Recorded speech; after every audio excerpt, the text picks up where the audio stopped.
Hello and welcome to the France 24 debate. I'm Annette Young, filling in for Francois Picard. Now, it's not the sort of news Ukrainian officials wanted to hear. The last bridge linking the eastern city of Severodonetsk with Ukrainian-controlled territory in the west had been destroyed. That's according to officials from both sides. This as bloody street battles continue in the besieged city, with scores of civilians remaining stranded under relentless bombardment. Its destruction making it easier for Moscow to seize the city. And this all happening as French President Emmanuel Macron is visiting the neighbouring countries of Moldova and Romania. Vedika Bahel has the latest on what's going on in Severodonetsk.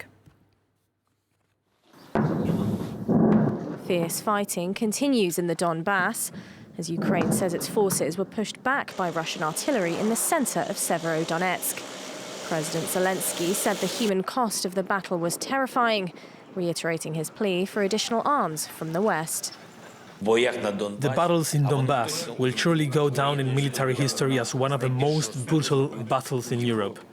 We draw the attention of our partners on a daily basis to the fact that only sufficient number of modern artillery for Ukraine will ensure our advantage and end the Russian torture of Ukrainian Donbass. This comes as Severodonetsk's regional governor said all bridges out of the city have been destroyed, cutting off access to supplies and making evacuations impossible, and that the city was around 70 to 80% under Russian control, but had not yet been captured. After months of shelling, what's left is utterly destroyed, leaving those remaining with few resources and a lot of fear. There could be an incoming any second. You never know when it comes. It can be very quiet and then literally suddenly hit. I came under fire 5 times. There's no water, no light, no gas. The connection disappeared yesterday. Seizing Severodonetsk would be a strategic win for Moscow, as it continues to press for total control over Ukraine's eastern Donbass, a mainly Russian-speaking region, partly held by pro-Kremlin separatists since 2014. So is the battle for Severodonetsk becoming a tipping point for this war? With me to discuss this are Gesine Weber, an analyst at the Paris office of the German Marshall Fund, Jean-Paul Paloméros, the former Air Force Chief of Staff and former Supreme Commander of NATO's allied forces. Joining us from Kiev is Peter Zalmaev, the director of the Eurasian Democracy Initiative, and also from Kiev, Tatiana Olgakova, a journalist with the Ukraine Crisis Media Center. And thanks to all of you for giving us some of your time. Now, firstly, I want to direct this question to all of you. I'm going to begin this by asking you, Jean-Paul, have we seriously underestimated Russia's military strength?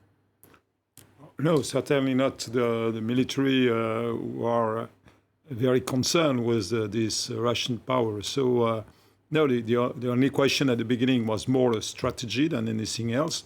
But it seems that now the Russians are putting whatever they have in this battle. This is a kind of the mother of all the battles to achieve at least this aim of taking over on Luhansk and then the overall Donbass. Peter, can I ask you in Kiev, do you think we did underestimate how Russia was going to deal with this war, especially given that at the beginning we've sort of been rather surprised at the comeback of the Ukrainian troops? Well, I think that I agree with the previous speaker. What was surprising to all of us is that Russia performed poorly in the for Kiev. So I think we, if anything, we overestimated Russia's ability to fight a modern kind of war. We overestimated Russia's willingness to fight in this war. And what we're seeing right now in the Donbass, actually, this is where most experts seem to have gotten it right, that Russia would throw everything at it and would go with long-range artillery and would just start leveling cities in order to produce some kind of a victory for Vladimir Putin, because this is largely a political fight for Vladimir Putin. It's a fight for credibility of his rule, for the credibility of his plan to try to restore, in some sort of fashion, the glory, the past Soviet glory. Vladimir Putin has embarked on this plan to try to give Russians a sense of a great power in the absence of economic successes, in the absence of soft power that Russia would spread around the world. Vladimir Putin is feeding them all he can is destruction of a neighboring country which he proclaimed to be a country that is a close relative of Russia. So I think I agree with Mr. Macron, the French president. Vladimir Putin has made a mistake of historic proportions. Gesine, your thoughts? My thoughts are that we sometimes tend to talk about tipping points, although we have seen many points in this war that where Russia seemed to go all in. But what this basically means for Europeans right now is that Ukraine needs support from Europe, and it needs this support now, and not in 3 months, and not in 3 weeks. Like European policymakers, also on the European Council meeting next week, really need to present more concrete steps. They need to discuss about more weapons delivery now. And the situation on the ground now shows that Europeans must not hesitate and must not lose time to react. Jean-Paul? Yeah, I fully agree. There is a sense of urgency. I know the weapons delivery is a lifeline for Ukraine, and we must keep on. Even if it is tough for us, we have to make difficult choice in Europe because we are not so rich in a certain way than the US. Nevertheless, we can provide very effective weapons like the French has done and the UK and many other countries. So let's keep on. This is the fate of the battle, which is now in course. Tatiana, in Kiev, I just want to bring you in at this point. Given the images that we see emerging from the Donbass, and particularly given what's going on in Severodonetsk, what is the mood like in Kiev at the moment? Well, this is a really extremely difficult battle for Ukrainian troops, but at the same time, let us see the context. Severodonetsk is not a big city. It's somewhat like 45 square kilometers. You cannot even compare it to Mariupol. It's maybe 4 times less smaller cities than Mariupol. It's in a kind of unofficial capital of Lugansk region after the capture of Lugansk itself in 2014. But in a way, look at the Russian troops. They are struggling for this small city for many weeks already, and the progress is not definite. So we are talking about the last bridge broken behind Russian troops, but the city itself is not captured entirely at that very moment. At least what was communicated several hours ago is the battle is still going on. So we are not talking. We seem to have lost Tatiana there for the moment. Jean-Paul, I'm going to... Jean-Paul, if I can just ask you this question as a military strategist.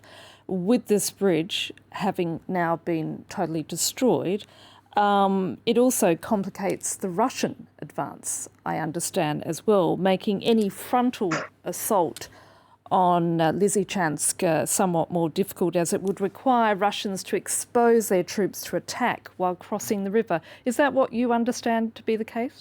Yeah, it looks from the outside, and we are not on the spot, so difficult to judge, but it looks strange. It looks as if the Severodonetsk was the aim of the battle by itself, and as it was perfectly stated, it's just, and it's important, but it's just a town.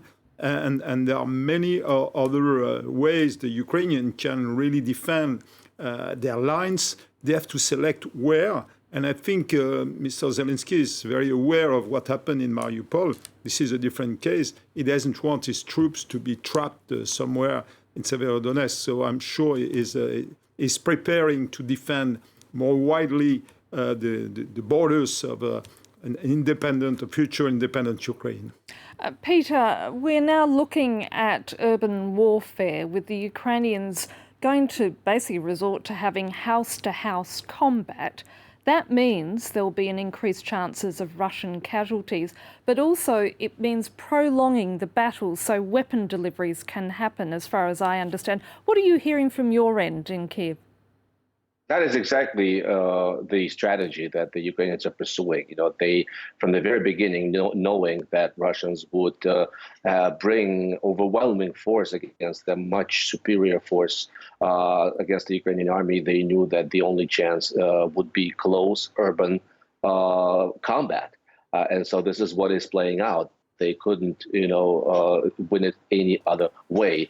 And, this is a calculated risk, given that Vladimir Zelensky has announced that Ukrainians are losing as many as 200. I even heard the number to be as high as 300 a day.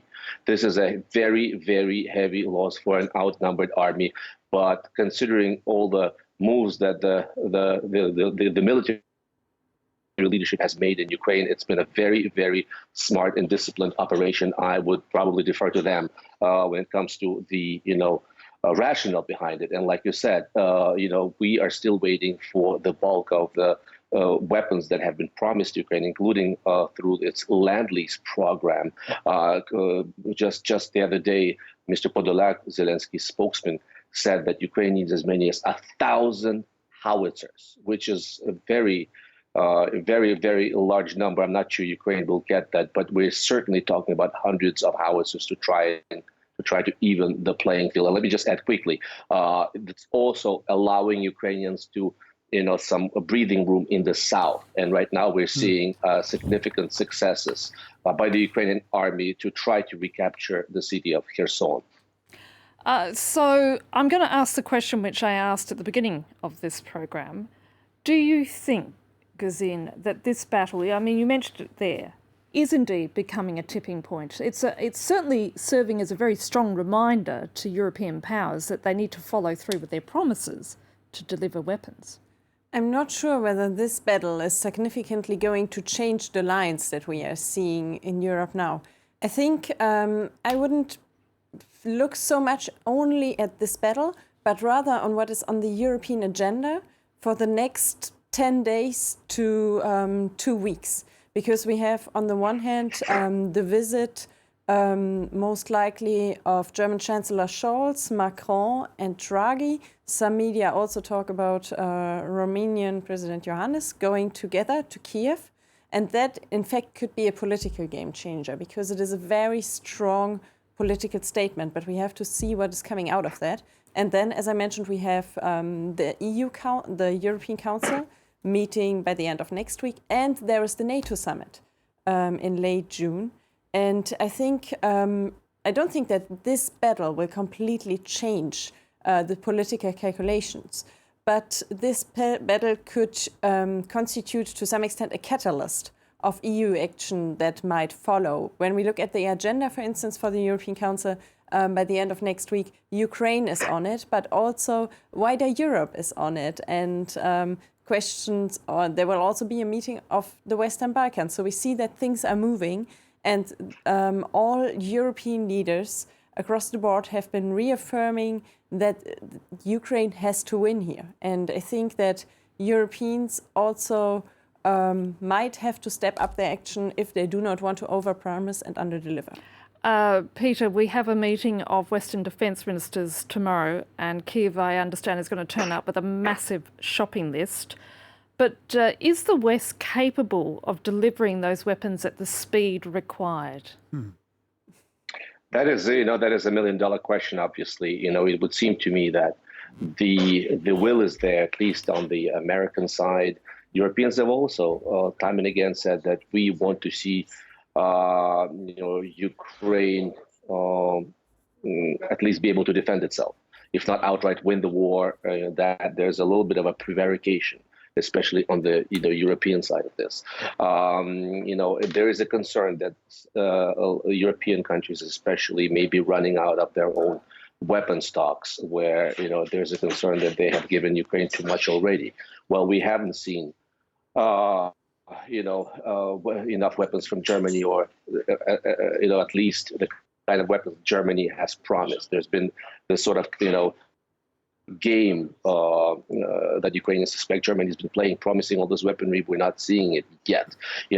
Considering that there's so much right for Vladimir Putin on the outcome of the battle for Donbass. They're, like I said, they're throwing everything at it.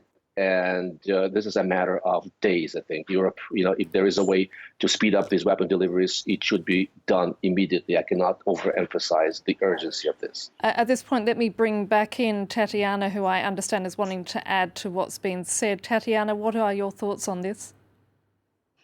Well, my thoughts, I fully agree with previous speakers about the urgency to deliver more weapons to Ukraine now, but I would not overestimate the importance of Severodonetsk in itself. So this is a small city, and let's look on the overall picture, what is happening in the south as well. In the south, we see that Ukrainian troops are counter-attacking on a tactical level at that very moment, but they're capable of much more. And it means also that the Russian army is not able to attack in a number of directions at the same time. And let's look strategically. We see that Russia, in a way, has already lost its project about Ukraine's plan about Ukraine. It's failed with the plan to capture the whole country, to decapitate the country. So now it's all about Severodonetsk. We are talking about Severodonetsk for many weeks already, and we are still there. I mean, there is a huge battle there, but this is only one small town. And after Severodonetsk, there's also Lysychansk, another town in this Lugansk region, which is to be taken by Russian army, even for a political statement to state that they already control all the region of Lugansk. They're quite far from that. So we are maybe overestimating these Russian strengths, but at the same time, Ukrainian losses are tragic. Every day in social media, everywhere we see Ukrainian soldiers, our friends who lose their lives in this absurd war. So we need these weapons now and not in several months when there will be no more soldiers to fight. This is also important. This is about human resources. This is about real people we know. This is not abstract for us. This is not happening somewhere else. It's real people who are there without sufficient arms, struggling against this artillery war of Russia. So this is a kind of a distant war. They are having 10 times more artillery than Russian army, Ukrainian army does. So this is why this is urgent to arm Ukrainian soldiers, just to be able to stop this attack as soon as it is possible. Gazine, but it's not just about weapons, it's about training that goes with it. It's about all the other infrastructure that you need to provide. You just don't roll up with a box full of weapons and hand it over without any sort of support. So it's a difficult thing to roll out, isn't it? Yes, indeed. But also we have seen that on the short term, weapons matter.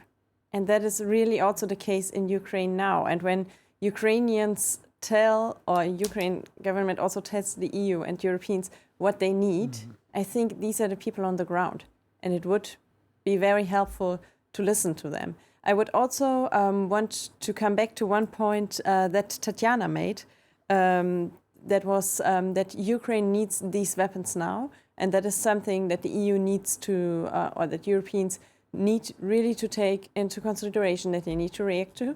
And the point, for instance, also with training is they just need to start it. I recall, for instance, that in February, Europeans were also a bit hesitant about whether training should start or not. And the UK just did it. They just started the training, and today Ukrainian soldiers are basically able to use the equipment. So it is less important to discuss about when training should start or how exactly it should be embedded. At the moment, it's about quick actions. It's about getting weapons or delivering the weapons that are promised. It's about starting training. And also, that is a perspective that I want to add to the discussion on arms delivery. It is also about coordinating between the industry and states, because at the moment, buying off the shelf, so buying weapons that are already there, or arms systems, still works, but most analysts also agree that the war in Ukraine will not be over tomorrow. We really have to... So manufacturing needs to be ramped up. Yes, exactly. We really need to prepare for a longer game, and that means good coordination and a strategic approach to that. Jean-Paul, in regards to that, it's clear that already there's a lot of NATO military assistance in terms of weapons on the ground, but there also is a lot more that we probably don't know about, which is also occurring. Well, certainly, and if we don't know, we mustn't know, because, we mustn't give any information which could be used by Mr. Putin as enough. No, I think this is true that we should put, and this is what Mr. Macron said, our defense industry on the war foot. And must accelerate that.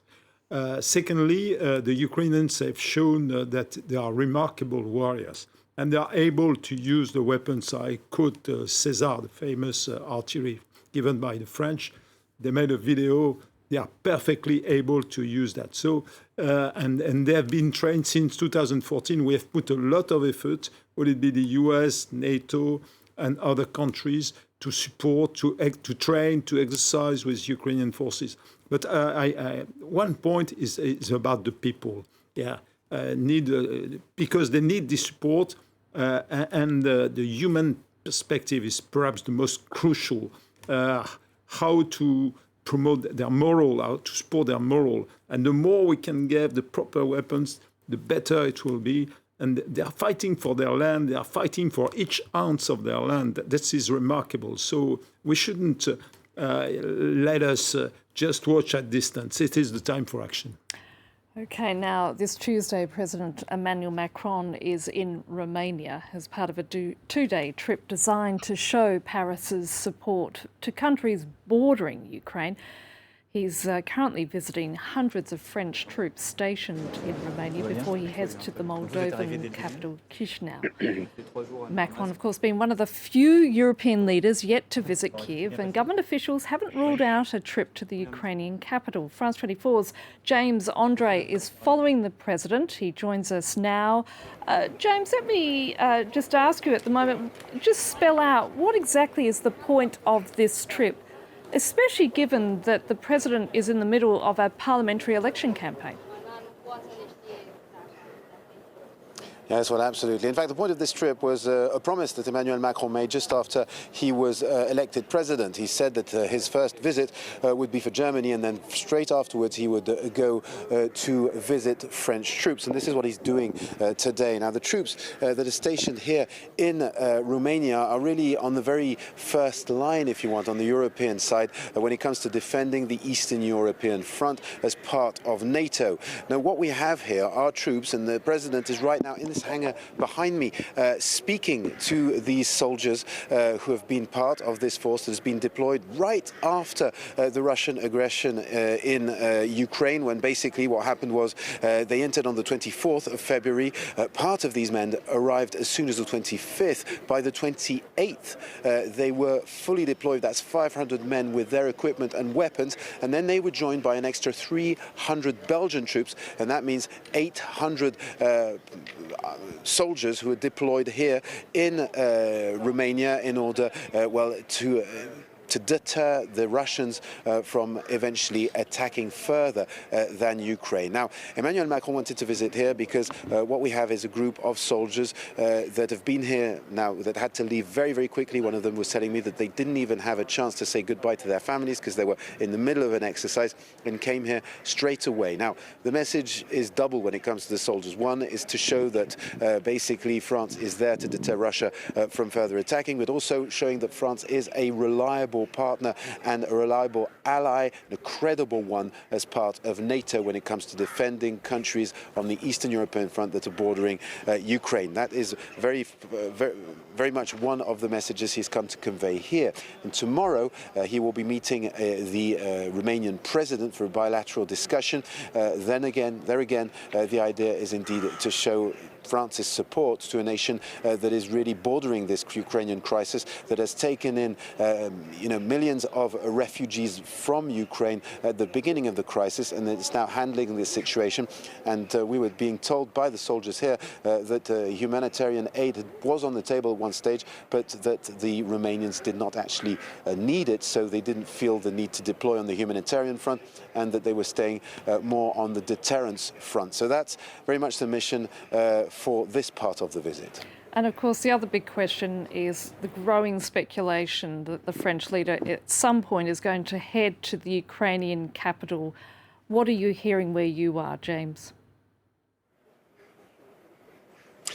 Well, the Elysee is nor confirming nor denying, but quite clearly for the moment what we are being told by the officials here is that the trip is 1 Romania, 2 Moldova, and then back to Paris. That is what we are being told, and that ends tomorrow evening. But there are rumors that indeed Emmanuel Macron could either travel to Odessa or Kiev. We don't know how, we don't know when, but that is not sure at all. And quite clearly for the time being, there is nothing on the schedule and nothing official. But you're talking about French politics earlier on as well. Yes, indeed, Emmanuel Macron has decided to leave France at a crucial moment when it comes to the parliamentary elections just before the second round. But he did speak on the tarmac before leaving, and what he did was link what he was coming to do here with what was going on in France, saying that indeed he needed a wide and solid majority in order to be able to stir the country through this crisis. And so in a sense, he did not come down, descend into the political arena locally, but has decided to play that match from abroad. James Andre, who's travelling there with the French president at that military base in Romania. Thank you so much. Gesine, what do you think the French president is hoping to achieve with this visit? I think that James made a very crucial point about this. And this is showing France's reliability as a partner, on the one hand, as a European country, but on the other hand, also as a NATO country, because France is leading the very high readiness task force of NATO in the first half of 2022. It has also continuously stepped up its effort in NATO, its troop contributions. So this idea that France is or has traditionally been a bit more cautious or reluctant on NATO is now really not on the table anymore, because France has really changed its strategic posture in this regard. And I think this visit also serves to confirm Macron's contested role as a leader in European security and defense, because in the beginning of the Ukraine crisis, or of the war in Ukraine, he basically really tried to take the lead among Europeans, also to keep the channel of communication with Putin open, which sparked fierce criticism in other European countries. And he's also made some comments which haven't gone down too well with exactly. Kiev. But I want to come back to the sort of the fact that he wasn't one of the first European leaders to turn up in Ukraine. Now, with what's going on in Severodonetsk and in the Donbass, is the pressure on for the French leader to make an appearance in the Ukrainian capital, Jean-Paul? Well, I think that the president is looking, if he has to visit Mr. Zelensky, it's not a free trip. He's looking for something constructive, positive. He wants really not only to deliver a message. The Ukrainians don't need a message today. They need weapons, they need support, they need economic support, because their economy is really ruined by this war. So I would see Mr. Macron going to Ukraine to deliver a large perspective, and not only a vision, but action for the near future and the longer term, and giving Ukraine a kind of a solidarity sign, but very concrete as well. Peter, some have interpreted Macron's recent comments on the war as implying that Ukraine should be pushed into a ceasefire and territorial concessions. Is that how it appears to you and others in Kiev? Well, I don't want to delve too, deeply into the mind of the French leader. He has said various things over the, time of the war, including those very supportive of Ukraine. But also, there's been a sense, especially on the part of Ukrainians, that Mr. Macron, Mr. Scholz in particular, may be, and I'm just referring to what is being said in Ukraine, may be devising some sort of a scheme to convince Ukrainians to come to the negotiating table as soon as possible. But the problem is that the Russians are not, by all accounts, willing to be at that negotiating table. They simply have not achieved the new status quo based on which they would be negotiating. And my sense is that the Russians would be only considering a ceasefire, a temporary ceasefire. Vladimir Putin, by all accounts, has not given up on the idea of controlling all of Ukraine. And his recent statement, I think, paid put essentially uncovered his scheme from the very beginning and exposed the lies that they have fed the world, that this war was to prevent NATO from enlarging, to denazify Ukraine. 3 days ago, he compared himself to Peter the Great, and he said that he was a great czar because he was returning lands and he was fortifying these lands. Right there, you have the acknowledgement from the Russian head of state that this is a war of conquest. So no matter what the Europeans wish Ukraine to do, Vladimir Putin remains adamant that he wants to control all of Ukraine, without which he does not see a Russian empire as complete. Tatiana, how is the French president perceived by younger people in Ukraine, especially in light of what he said recently? Well, I would say that there is some fears in Ukraine concerning this announced visit of Emmanuel Macron and Draghi and Olaf Scholz, because some Ukrainians still think that there is this famous Italian peace plan supported by Macron and Scholz. It's about to calm the aggressor. It's another version of what we call Minsk agreements.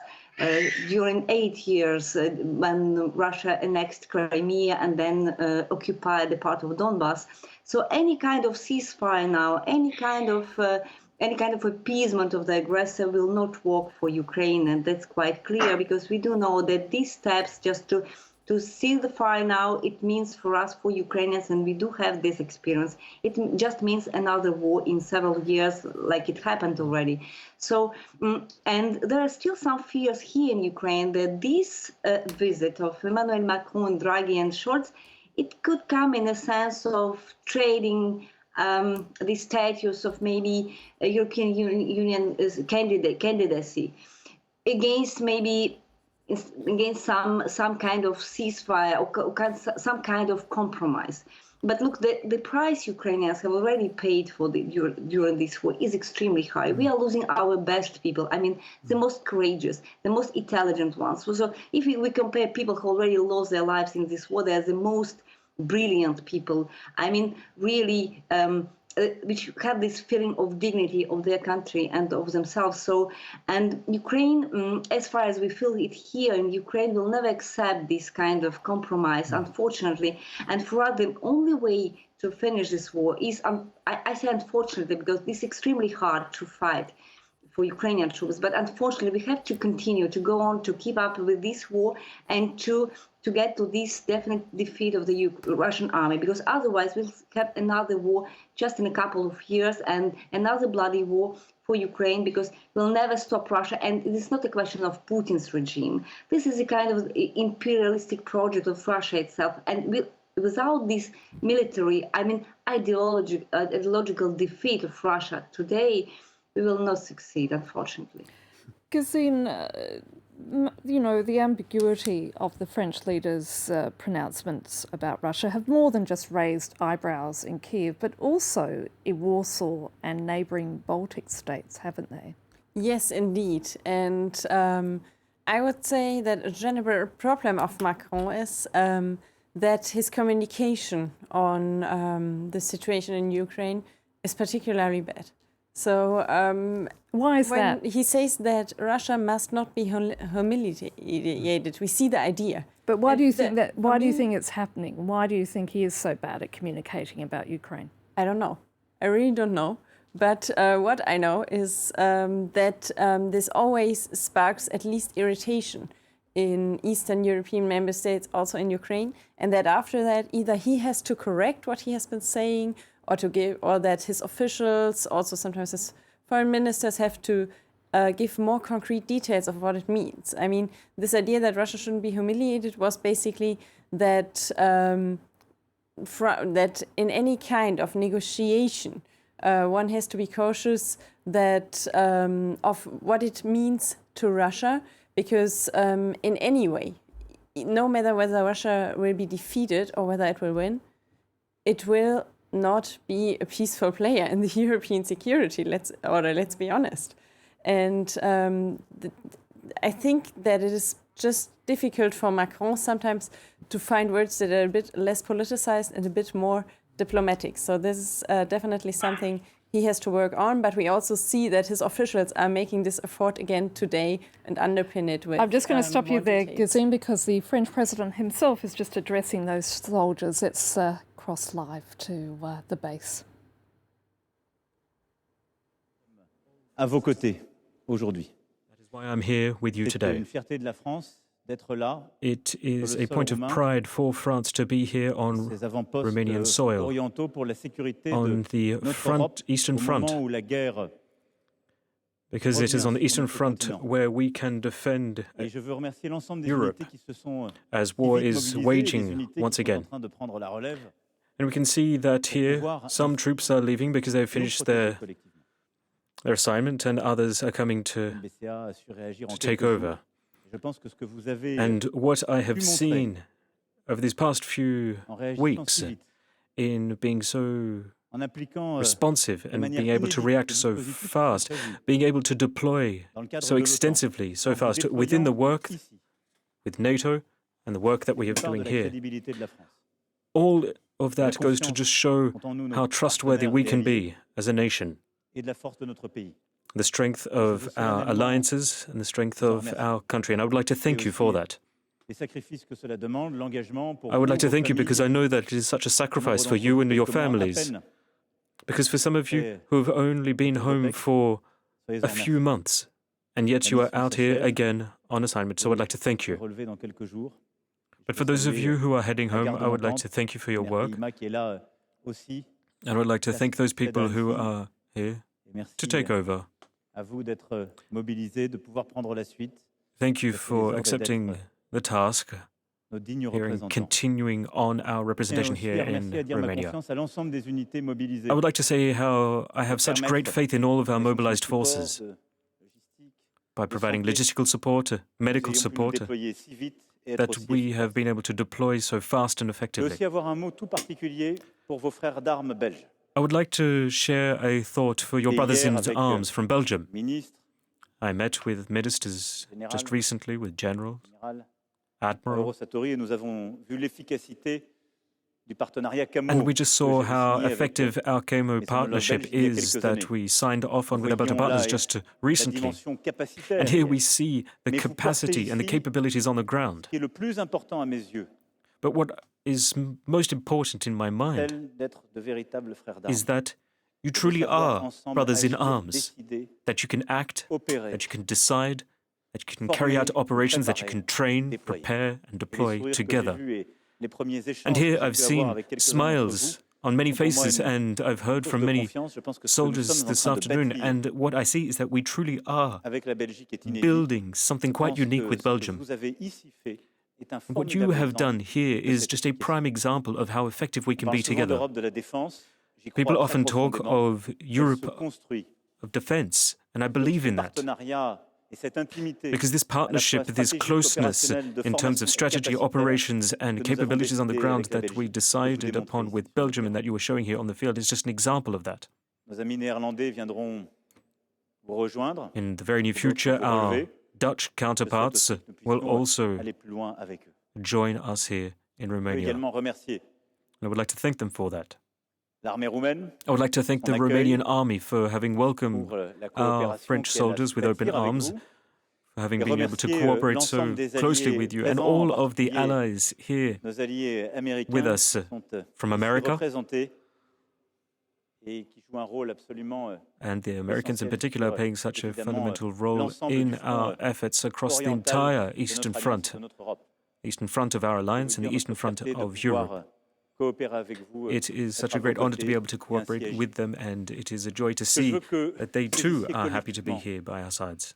c'est que ce que nous avons fait tous But ensemble, collectively, la what France we a have done par votre together, soutien, what France has been able to build c'est through un you, engagement unique, is a sense of constitutif de commitment, notre crédibilité et de notre protection.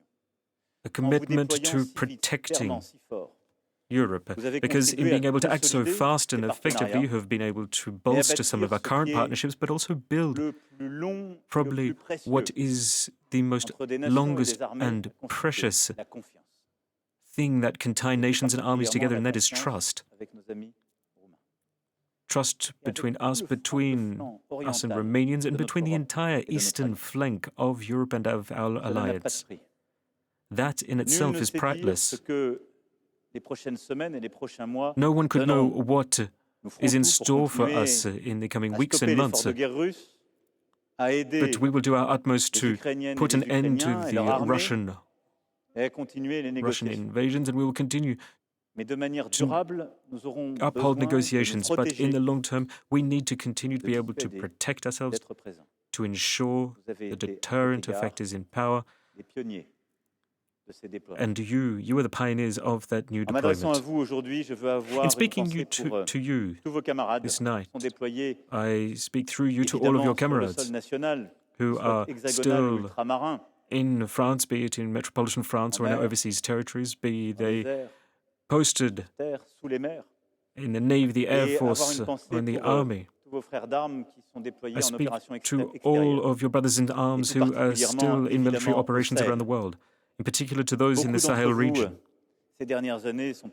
Many of you here today, in fact, were on mission in those specific theatres.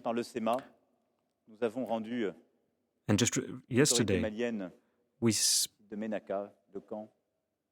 we worked on Malian operations with new plans so that we could come up with a methodological approach to the future to ensure that we can continue the commitment that we have made in the region, but also a methodology that is in full respect of the local Malian authorities. So I would like to thank all of you who have been part of that operation and all of those who you know who are still part of that operation for all of the progress we've been able to make, thanks to you. And it is through your eyes, and it is through you that I can express my great gratitude to all of your brothers in arms. What we've done here is something that we've never seen the likes of before. And I think you can be very proud. You can be proud of the mission that you have carried out here, proud of what you have put up with, of the hardships as well, and what you have been able to do with our allies, the Belgian allies, because everything that you have done to defend our alliance, the European alliance, and that is an alliance, a tangible alliance, a reactive alliance that is there to protect. So you can be proud of it, because I am proud of it too. On behalf of all French citizens, I would like to thank you. Long live the French Republic, long live France.